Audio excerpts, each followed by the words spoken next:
अहं रुद्रेभिर्वसुभिश्चराम्यहमादित्यैरुत विश्वदेवैः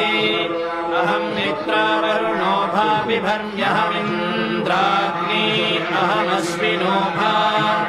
अहं सोममाहनसं बिभर्म्यहन्तश्चारमुतभूषणं भवम् अहं दधामि द्रविणं हविष्मते सुप्राप्ये यजमानाय सुन्वते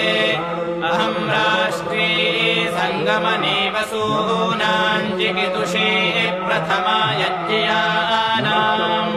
तां मा देवाव्यदधुः पुरुत्रा भूरिष्ठां भूर्या वेशयन्तीम् मया सोमन्नमत्ति यो विपश्यति यः प्राणिति यजीं शृणोत्युक्ता